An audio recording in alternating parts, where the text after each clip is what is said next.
Om Shanti. Good morning. आज विश्व कल्याणकारी बाबा अपने विश्व कल्याणकारी बच्चों को, सेवाधारी बच्चों को, निरंतर सर्विस करने वाले बच्चों को आज देख करके बहुत बहुत खुश हो रहे हैं। बाबा को सबसे प्यारी चीज वो है सेवा।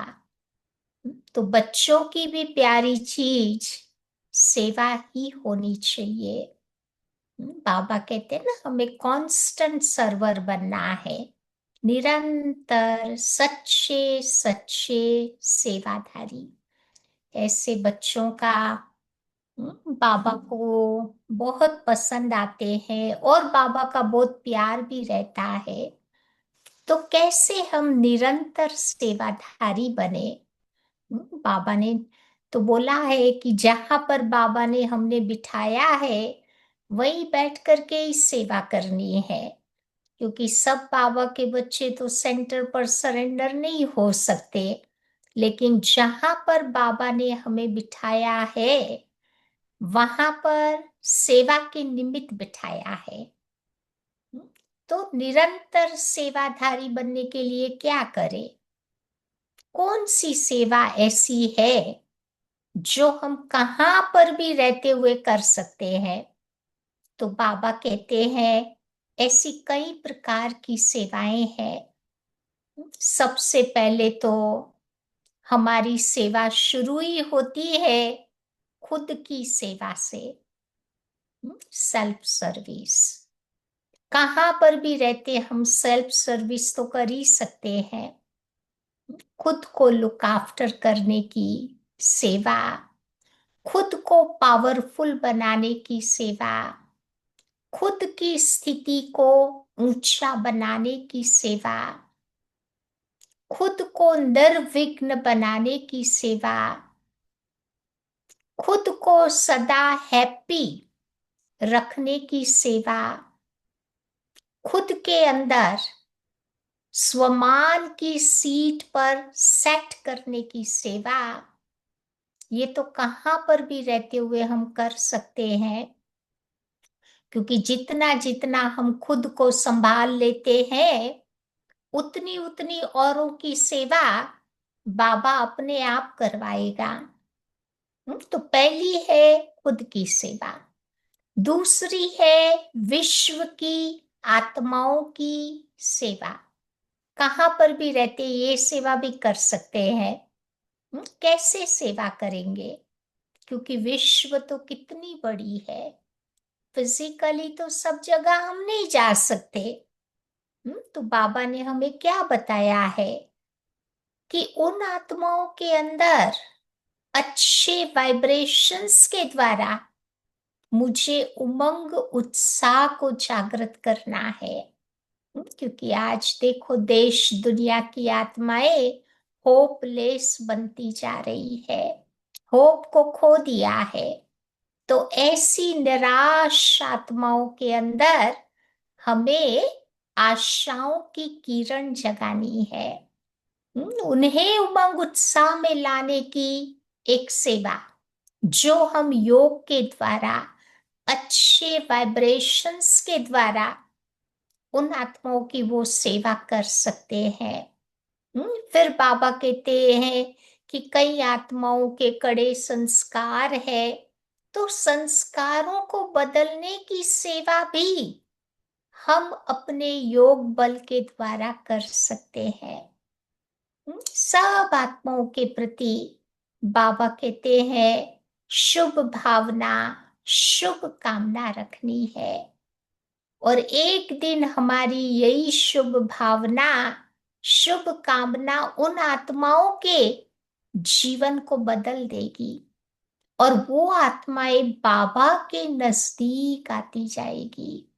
चाहे कुछ भी आत्माएं कर रही है, लेकिन बाबा कहते हमारी शुभ भावनाओं का स्टॉक भरपूर रहना चाहिए, तो उन आत्माओं को हम दे सकेंगे और उनकी सेवा कर सकेंगे।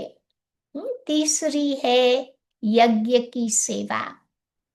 यज्ञ सेवा अर्थात जहां बाबा ने मुझे बिठाया है, मधुबन बड़ा यज्ञ है, सेंटर छोटे छोटे यज्ञ है, तो बाबा कहते हैं कि यज्ञ की सेवा हम कैसे करेंगे? अपने घरों में बैठ करके कैसे करेंगे?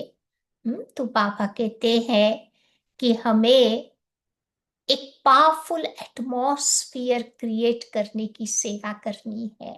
चाहे अपना घर हो, चाहे बाबा का घर हो, तो जितना जितना योग का पावरफुल वातावरण होगा, उतना उतना क्या होगा, हम अपने यज्ञ को निर्विघ्न बना सकेंगे।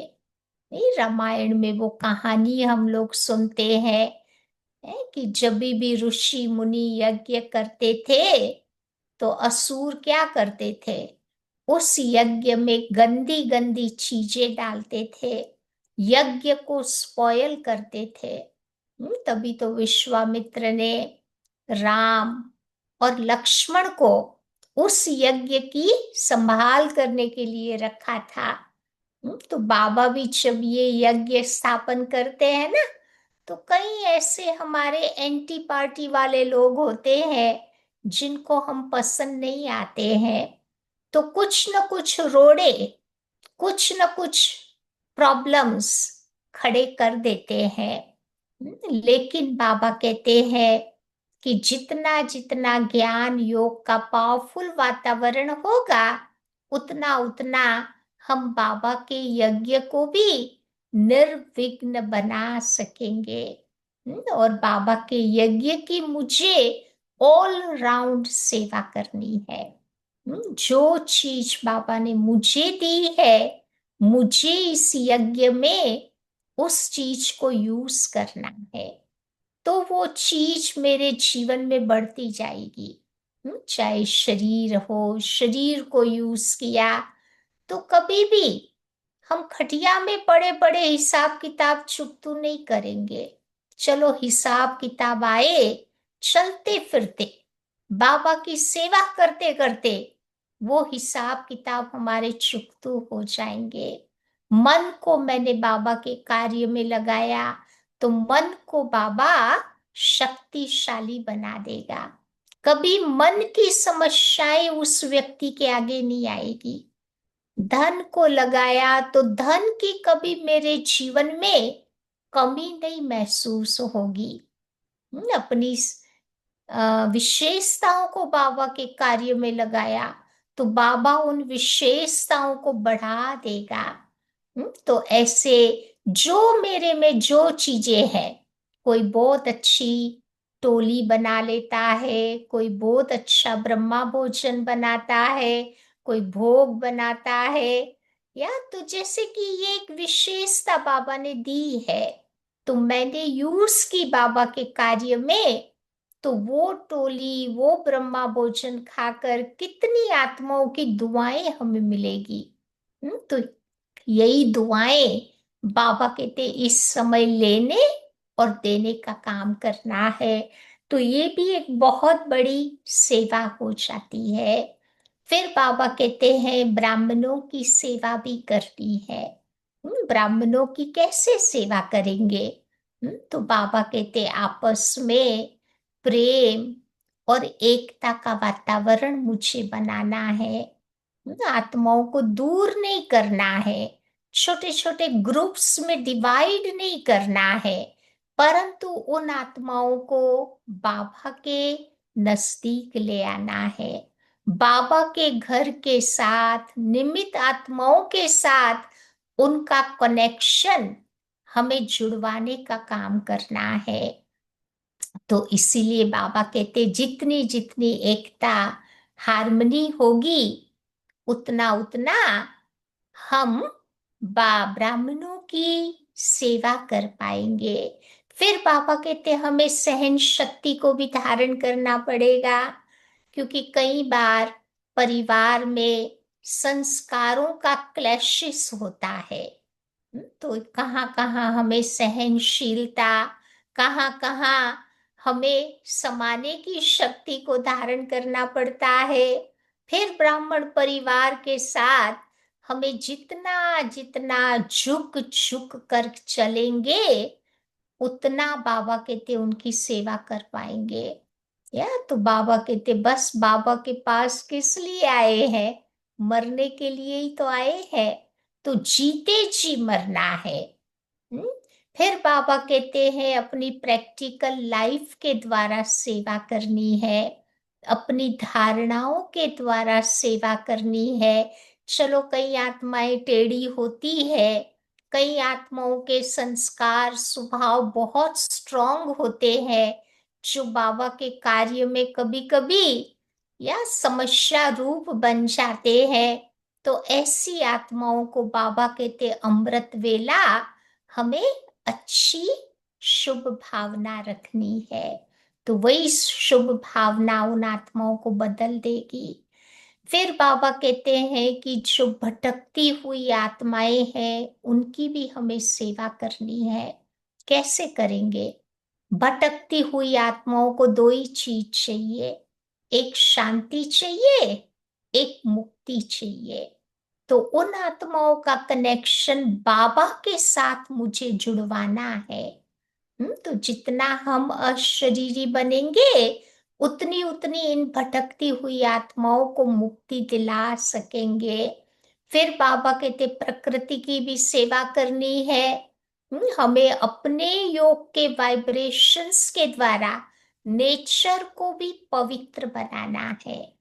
प्रकृति के पांचों ही तत्वों के प्रति हमारी अच्छी फीलिंग्स हो, उनको शत्रु न समझकर मित्र बनाना है। और एक एक तत्व को अपना फ्रेंड बना दिया, तो जब हमें जरूरत पड़ेगी तो वो तत्व आकर के मेरी रक्षा करेंगे। अगर मैंने बैड संकल्पों के द्वारा उनको शत्रु बनाया, they will take my revenge, बदला लेगा वो। तो इसीलिए नेचर की भी सेवा करनी है, फिर मनसा सेवा भी करनी है। डबल लाइट बन करके मनसा सेवा करते जाएंगे, तो मनसा सेवा के द्वारा हम उन आत्माओं तक बाबा का संदेश इजीली पहुंचा सकेंगे। फिर भक्तों की भी तो सेवा करनी है ना, कैसे करेंगे? भक्तों को भी भटकन से छुड़ाना है, बेचारे धक्के खा रहे हैं, तो उन भटकन से छुड़ाना है। भक्तों को भी अंधश्रद्धा से हमें छुड़ाना है। उनकी जो इच्छाएं हैं उसको पूर्ण करने की हमें कोशिश करनी पड़ेगी। तो ऐसे बाबा कहते हैं कि सच्चे सच्चे सरवर बन करके हमें बाबा की सेवा करते रहना है। तो जहां बाबा ने बिठाया है वहां बैठ करके ये सब प्रकार की सेवाएं हम कर सकते हैं। तो आइए सुनते हैं आज की बाबा की 23 तारीख की मुरली। तो बाबा कहते हैं मीठे बच्चे, तुम्हें खेवैया मिला है, इस पार से उस पार ले जाने के लिए।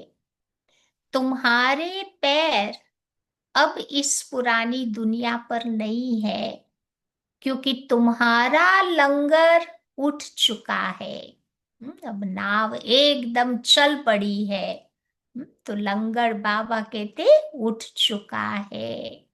प्रश्न है, जादूगर बाप की वंडरफुल जादूगरी कौन सी है, जो दूसरा कोई नहीं कर सकता? ऐसी कौन सी जादूगरी बाबा करता है? हम्म, तो कौड़ी तुल्य आत्मा को हीरे तुल्य बना देना, बागवान बनकर कांटों को फूल बना देना, ये बहुत वंडरफुल जादूगरी है, जो एक जादूगर बाप ही करता है, दूसरा कोई नहीं। मनुष्य पैसा कमाने के लिए सिर्फ जादूगर कहलाते हैं, लेकिन बाप जैसा जादू वो नहीं कर सकते। ओम शांति। सारे सृष्टि चक्र व ड्रामा में बाप एक ही बार आते हैं, और कोई सत्संग आदि में दिन ऐसे नहीं समझते, न वो कथा करने वाला बाप है, न वो बच्चे हैं। दुनिया के सत्संग में बाप बच्चों का संबंध ही नहीं होता, वहां तो गुरु और चेले होते हैं। वो तो वास्तव में फॉलोवर्स भी नहीं है। उनको फॉलोवर्स भी नहीं कहते हैं, क्योंकि गुरु ने घर बार छोड़ा है, फॉलोवर ने थोड़ा छोड़ा है। तो फॉलो थोड़ा करते हैं।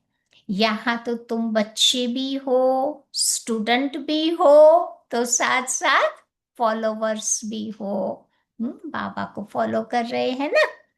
तो बाप बच्चों को साथ में ले जाएंगे, बाबा जाएंगे, तो फिर बच्चे भी इस छीछी दुनिया से अपनी गुल गुल दुनिया में चलकर राज्य करेंगे। ये तुम बच्चों की बुद्धि में आना चाहिए। इस शरीर के अंदर जो रहने वाली आत्मा है, वो तो बहुत खुश होती है। तुम्हारी आत्मा भी बहुत खुश होनी चाहिए। तो बेहद का बाबा आया हुआ है, जो सभी का बाप है। ये भी सिर्फ तुम बच्चों को ही समझ है, बाकी सारी दुनिया में तो सब बेसमझ ही है।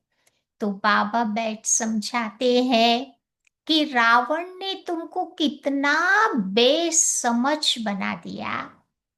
अब बाबा आकर के तुमको समझदार बनाते हैं, सारे विश्व पर राज्य करने लायक इतना समझदार बना देते।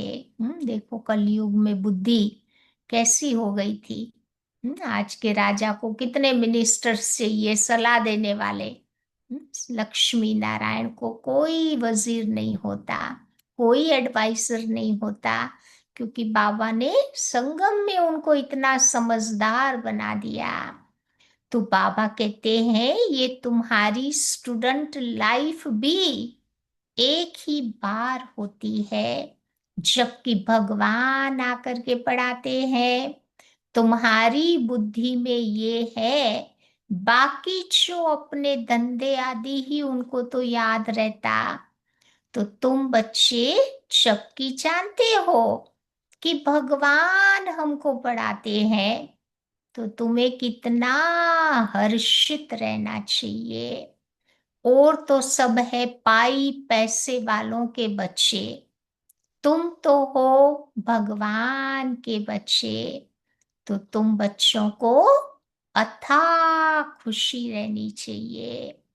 कोई कोई तो बहुत हर्षित रहते, कोई कहते कि बाबा हमारी मुरली नहीं चलती, ये हमारे से होता ही नहीं।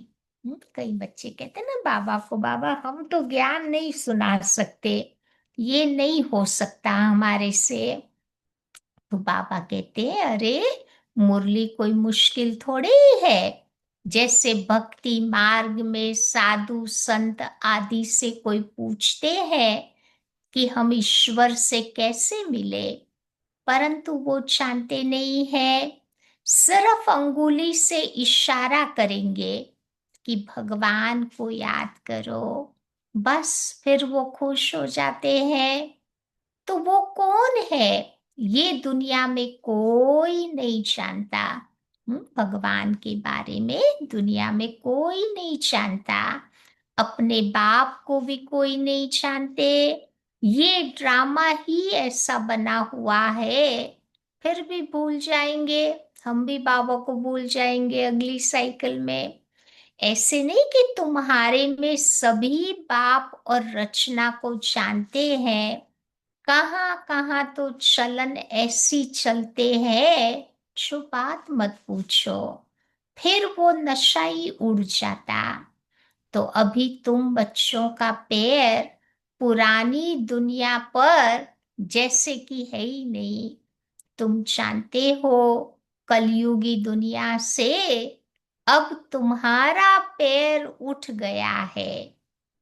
बोट का भी तो लंगर उठाया हुआ है ना। नहीं, वो जो बांधते हैं ना बोट को किनारे पर, फिर जब बोट चलती है तो वो जो बांधा हुआ होता है ना वो रस्सी खोल देते हैं, यानी नाव चलने लग पड़ती है। तो हमारी नाव भी अब चलने लग पड़ी है। अभी हम जा रहे हैं, तो बाप हमको कहाँ ले जाएंगे, ये बुद्धि में है। क्योंकि बाबा तुम्हारा खिवैया भी है, साथ साथ बागवान भी है, कांटों को फूल बनाते हैं। उन जैसा बागवान कोई नहीं, जो कांटों को फूल बना दे।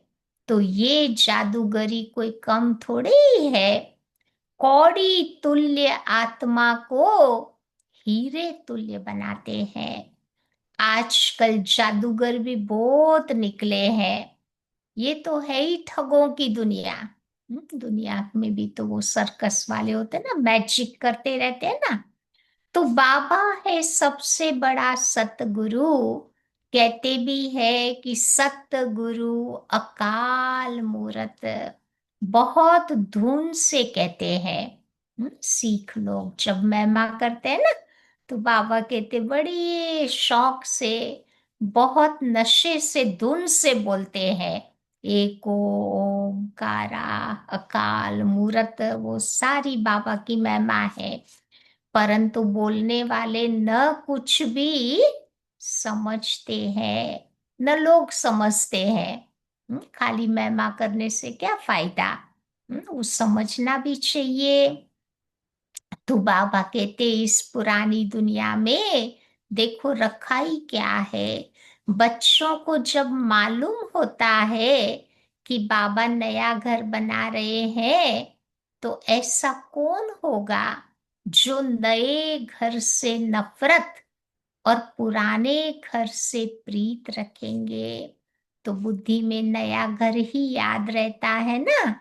तुम बेहद बाप के बच्चे बने हो, तो तुम्हें भी स्मृति रहनी चाहिए। कौन सी स्मृति रहनी चाहिए? कि बाप हमारे लिए न्यू वर्ल्ड बना रहे हैं। हम उस न्यू वर्ल्ड में चाहते हैं। उस न्यू वर्ल्ड के अनेक नाम हैं। हर धर्म में आप देखो अपना अपना नाम दिया है। कोई सतयुग कहता, हेवन कहता, पैराडाइस कहता, तो वैकुंठ।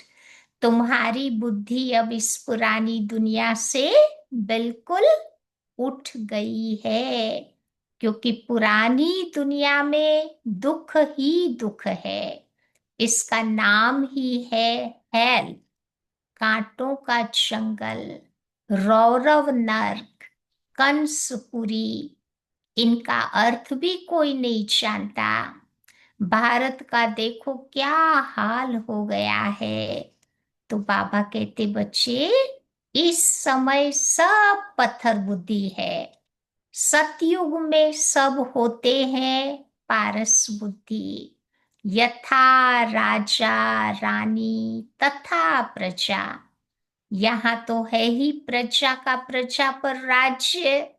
इसीलिए सबकी स्टैम्प बनाते रहते हैं। अलग अलग धर्म पिताओं की, जो भी बड़े बड़े हो गए हैं ना, उनकी बाबा कहते आजकल स्टैम्प बनाते रहते हैं।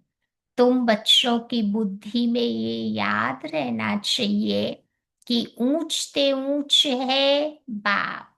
फिर सेकंड नंबर में ऊंच कौन है? सबसे पहले शिव बाबा, फिर हम्म, सूक्ष्म देवताएं ब्रह्मा विष्णु शंकर।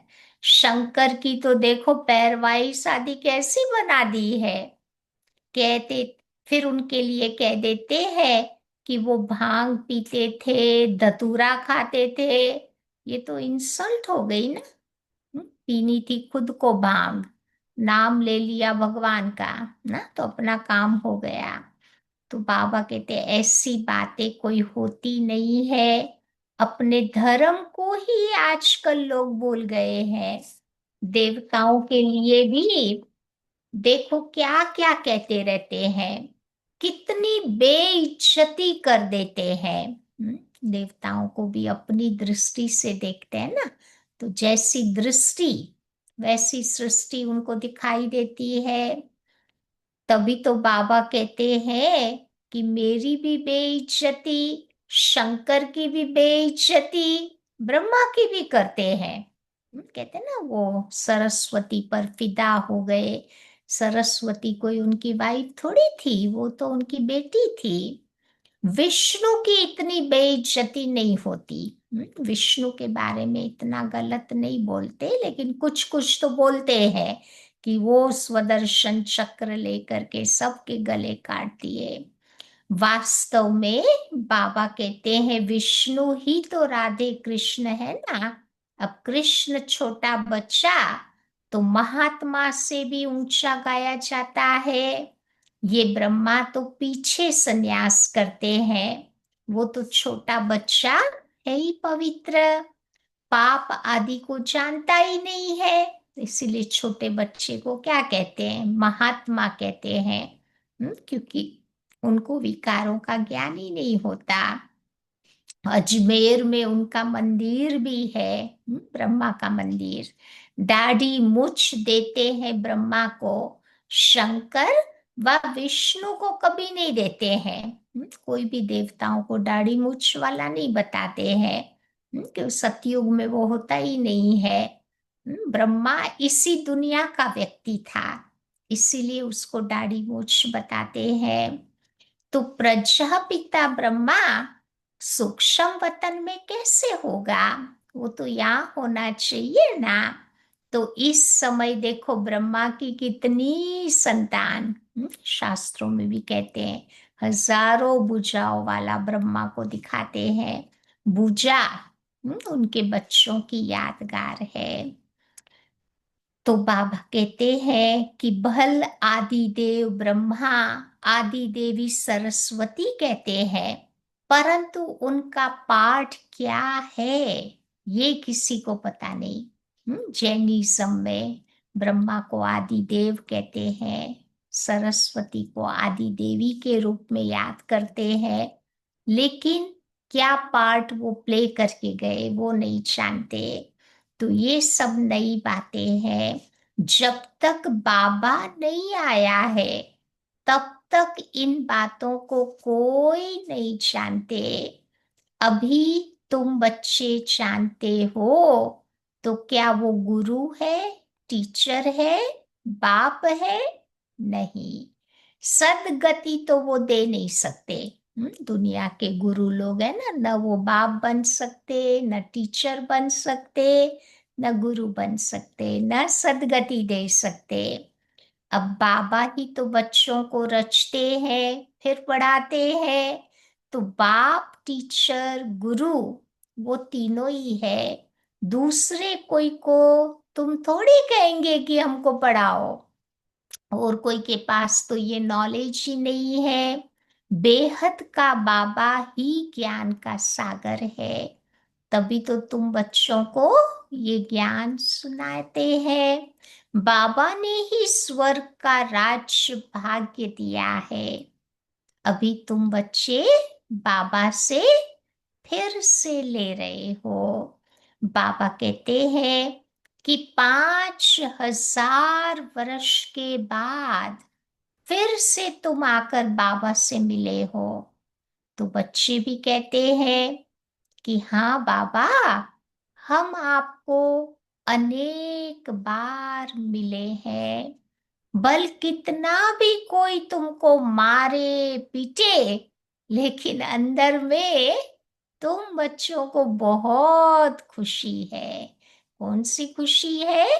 शुभ बाबा के मिलने की याद है। याद से कितने पाप कट जाते हैं। अबलाओ बांधलियों के तोरी जास्ती पाप कटते हैं। अबलाएं बांधलियां माने जिनको बंधन होता है। क्योंकि वो बहुत बाबा को प्यार से याद करते हैं, तो जल्दी उनके पाप कहो या बंधन कहो वो कटते जाते हैं।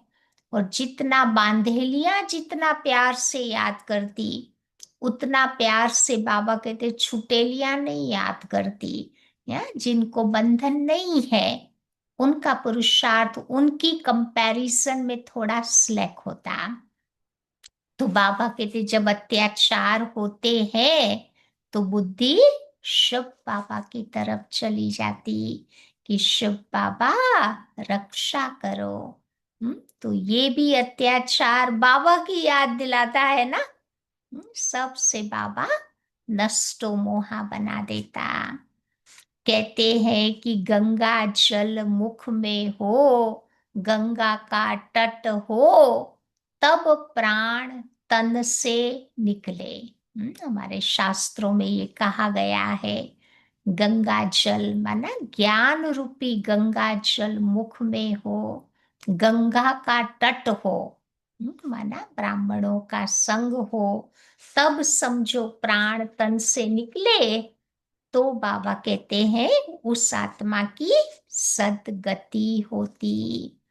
तो बाबा कहते हैं बस तुम्हारी बुद्धि में है अल्फ और बे, बाबा और बादशाही। तो बाबा कहने से ही बाबा का वर्षा याद आएगा। ऐसा कोई भी नहीं होगा जिसको बाबा कहने से वर्षा याद न पड़े। तो बाप के साथ मिल्कियत तो जरूर याद आएगी ना। क्योंकि बाबा की मिल्कियत जो बाबा देते हैं वो तो जरूर याद आएगी। तुमको भी शुभ बाबा के साथ साथ वर्षा भी जरूर याद आएगा। वो तो तुमको विकार के लिए मारते हैं, यानी शुभ बाबा की याद दिलाते हैं। तुम बच्चे बाबा से वर्षा पाते हो, तुम्हारे पाप कट जाते हैं। तो ये भी ड्रामा में तुम्हारे लिए तो कल्याण ही है। जैसे कहा जाता है ना कि लड़ाई भी कल्याणकारी है, तो ये अत्याचार भी कल्याणकारी है। जो बातें हमारे जीवन में आती है इस समय, तो उसमें बाबा कहते भलाई है, कुछ भी गलत नहीं होता। आजकल बच्चों का प्रदर्शनी मेलों की सर्विस पर बहुत जोर है। नव निर्माण प्रदर्शनी के साथ साथ लिख दो गेट वे टू हेवन। बाबा को कोई कोई इंग्लिश शब्द बहुत अच्छे लगते थे। तो उस समय ये नई नई प्रदर्शनी निकली थी, एग्जीबिशन, हमारे सारे चित्र लगा देते थे उसके पर, फिर समझा देते थे। तो बाबा कहते हैं कि ये दोनों अक्षर होना चाहिए। नई दुनिया कैसे स्थापन होती है, उनका एग्जीबिशन है। तो मनुष्य को ये बातें सुन करके खुशी होगी। नई दुनिया कैसे स्थापन होती, तो उनके लिए ये सारे चित्र बनाए हैं। तो आ करके देखो। तो gateway to new world, ये अक्षर ठीक है। जो लड़ाई है इनके द्वारा ही तो गेट्स खुलते हैं।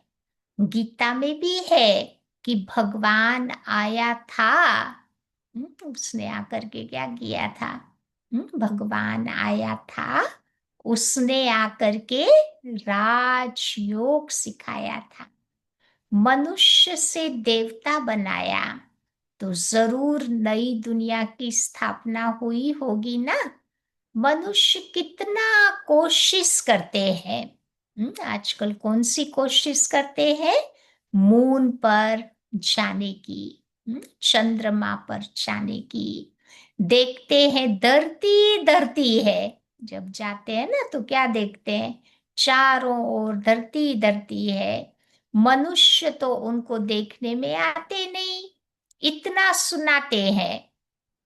अब बाबा कहते हैं इससे फायदा ही क्या, अभी तुम रियल साइलेंस में जाते हो, तुम बच्चे अशरीरी बनते हो, तो वो है साइलेंस वर्ल्ड।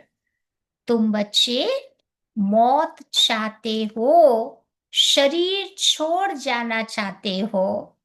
अब बाबा को मौत के लिए ही तो बुलाते हैं, कहते हैं कि आकर अपने साथ मुक्ति, जीवन मुक्ति में ले जाओ।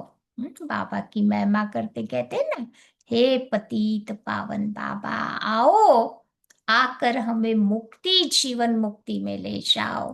परंतु समझते थोड़े ही है, पतित पावन आएंगे तो जैसे हम कालों के काल को बुलाते हैं, आएगा तो डेफिनेटली ले जाएगा ना।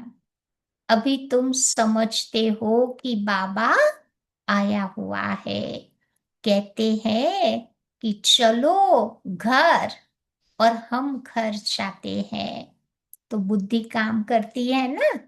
यहाँ कई बच्चे होंगे जिनकी बुद्धि धंधे आदि की तरफ दौड़ती होगी, फलाना बीमार है, क्या हुआ होगा, अनेक प्रकार के संकल्प आते हैं ना।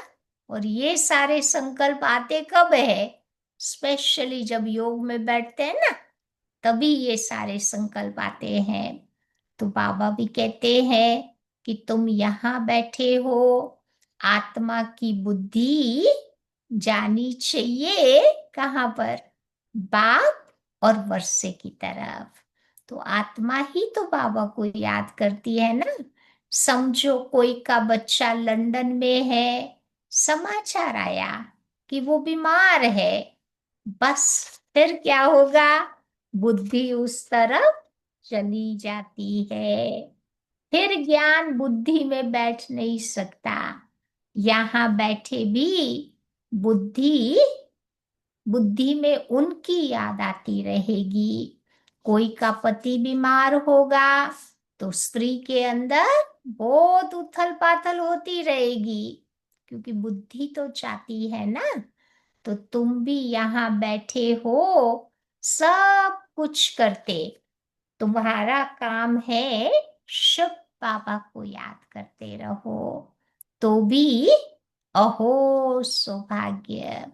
जैसे वो पति को अथवा गुरु को याद करते हैं, तुम बच्चे बाप को याद करो। तुम्हें अपना एक मिनट भी वेस्ट नहीं करना चाहिए। जो टाइम बाबा ने दिया है ना, उसको सफल करना है, वेस्ट नहीं करना चाहिए। बाबा को याद करेंगे तो सर्विस करने में भी बाबा ही याद आएगा। क्योंकि जिसकी सेवा कर रहे हैं तो डेफिनेटली वो याद आएगा ना।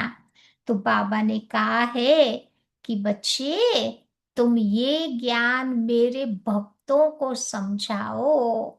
ये किसने कहा, तो शिव बाबा ने कहा। श्री कृष्ण के भक्तों को क्या समझाएंगे, उनको कहो कि श्री कृष्ण नई दुनिया स्थापन कर रहे हैं, तो मानेंगे। क्रिएटर तो गॉड फादर है ना, श्री कृष्ण को तो क्रिएटर नहीं कहेंगे। परम पिता परमात्मा ही इस पुरानी दुनिया को नई दुनिया बना रहे हैं, ये मानेंगे भी। नई सो पुरानी, पुरानी सो नई होती। सिर्फ टाइम बहुत दे देने से मनुष्य घोर अंधियारे में चले गए हैं। टाइम बहुत दे दिया है साइकिल का, कि साइकिल हजारों लाखों वर्षों का है। अभी तो धीरे धीरे करके 10,000 तक तो पहुंच गए हैं। फिर धीरे धीरे 5 तक भी आ जाएंगे। तो बाबा कहते तुम्हारे लिए तो अब हथेली पर बहिष्त है। बहिष्त माना स्वर्ग। बाबा हथेली पर सौगात लेकर के आए हैं ना, तो बाबा कहते हैं मैं तुम बच्चों को उस स्वर्ग का मालिक बनाने आया हूं, तो आप बनेंगे? तो बच्चे क्या कहते हैं कि वाह बाबा, हम क्यों नहीं बनेंगे? तो बाबा कहते अच्छा बच्चे, उसके लिए तुम मुझे याद करो, पवित्र बनो। याद से ही तुम्हारे पाप भस्म हो जाएंगे।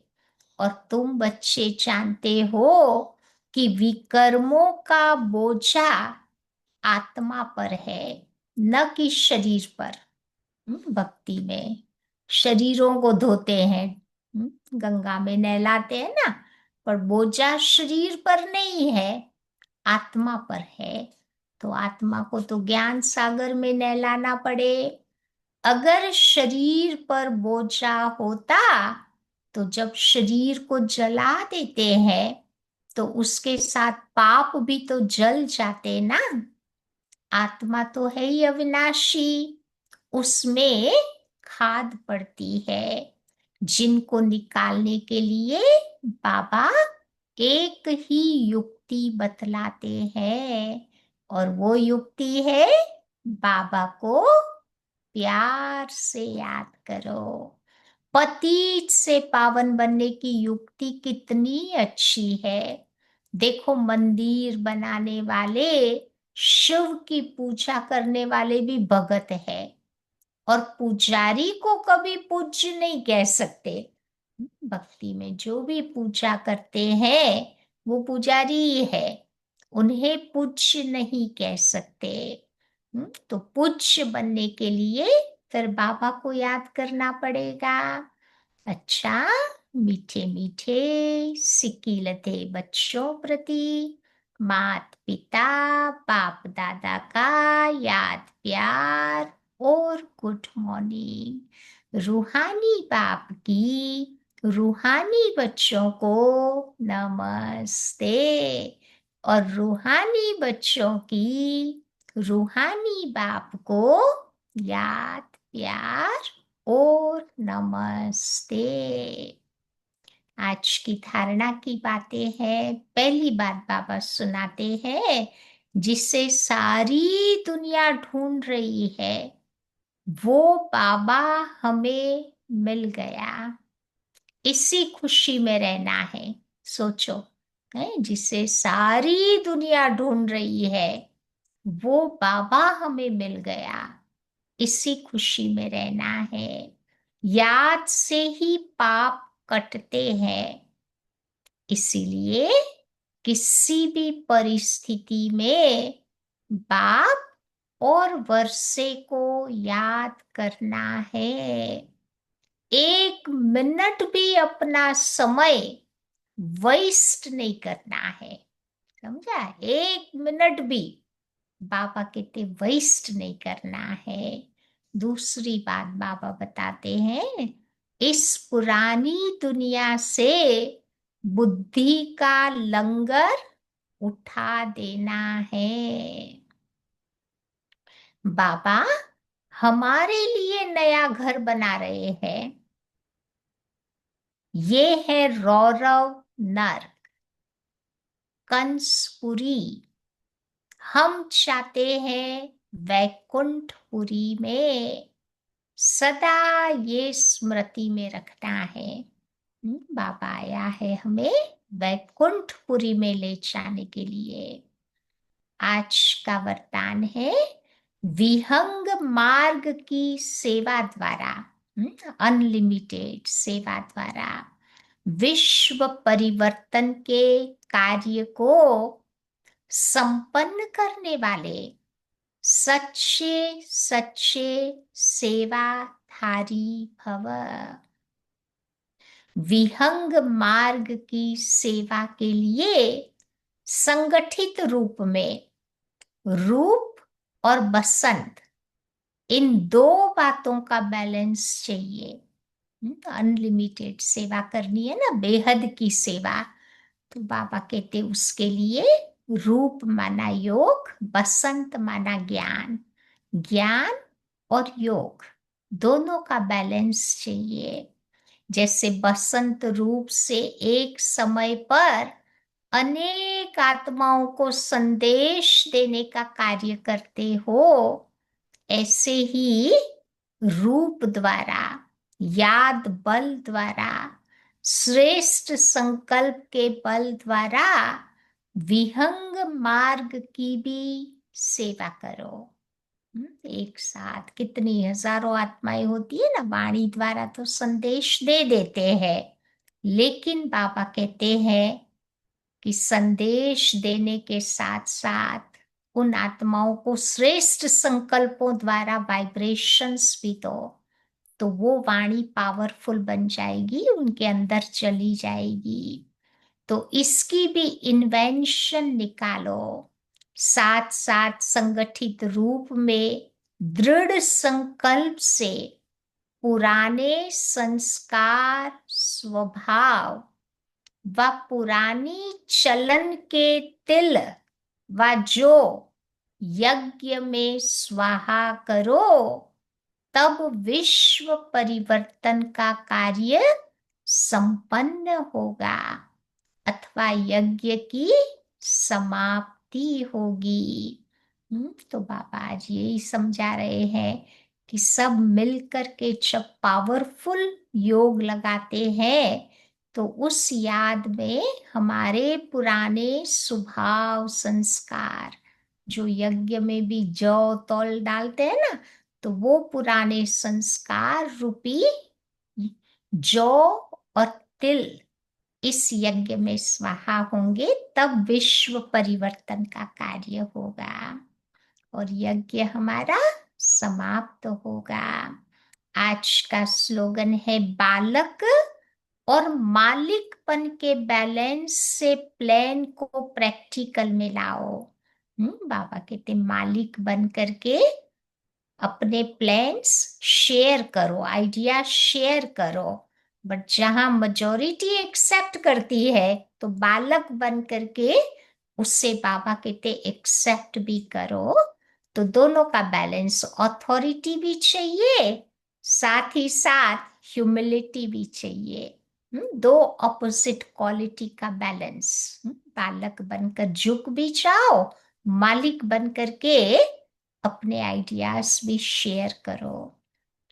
आज की अव्यक्त इशारे की पॉइंट है, इस ईश्वरीय सेवा में बड़े से बड़ा पुण्य है। सबसे बड़ा पुण्य कौन सा है? पवित्रता का दान देना, पवित्र बनना और बनाना ही पुण्य आत्मा बनना है। क्योंकि किसी भी आत्मा को आत्मघात महापाप से छुड़ाते हो। अपवित्रता आत्मघात है, पवित्रता जीवदान है।